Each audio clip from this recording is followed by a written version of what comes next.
qu'il est possible de déshériter un enfant en France? La question est très intéressante. Imaginons que tu n'as pas vu un de tes enfants depuis de nombreuses années et tu voudrais tout simplement l'exclure de la succession. Est-ce que c'est possible à l'heure où le Code civil a tendance à protéger les enfants?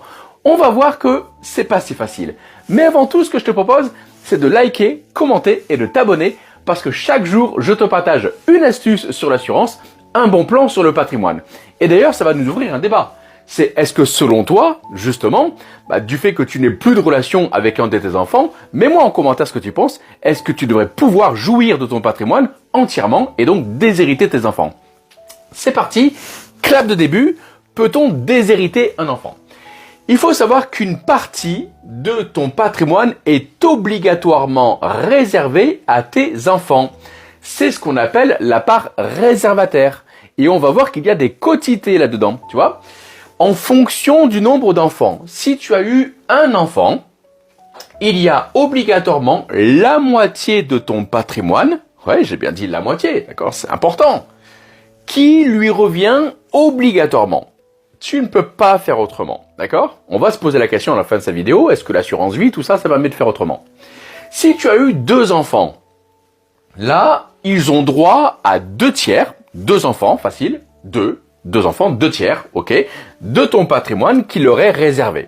Si tu as eu 3 enfants, ou plus, imaginons, dans ce cas, c'est 3/4 du patrimoine qui leur est réservé. Qu'est-ce que ça veut dire? Ça veut dire qu'en fait, tout simplement, tu n'es pas libre et donc tu ne peux pas déshériter intégralement un enfant. D'accord? Il y a toujours cette part-là qui lui reviendra quoi qu'il arrive et c'est ce qu'on appelle la part réservataire. Tu ne peux pas faire autrement. D'accord? Par contre, sur la quotité qui te revient, d'accord? Donc là, la moitié, ok? Là, 1/3 et là, 1/4. À ce moment-là, tu peux ensuite privilégier, faire en sorte que cette partie-là revienne plus aux autres enfants avec qui tu as d'excellentes relations. Tu es libre de faire ce que tu veux, d'accord? Mais quoi qu'il arrive, un enfant pourra, à un moment donné, demander ce qu'on appelle la part réservataire. Tu n'es pas libre, d'accord? Pour répondre à la question. Est-ce que l'assurance vie, si je fais de la donation de mon vivant, est-ce qu'à un moment donné, ça peut me permettre de court-circuiter, justement, un peu ces obligations-là? La réponse, elle est non. Non, ce n'est pas possible. L'assurance vie est un outil d'optimisation, mais ça ne sert pas à déshériter un enfant. D'accord?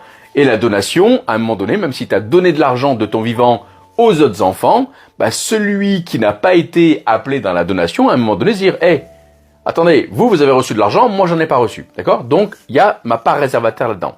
Mais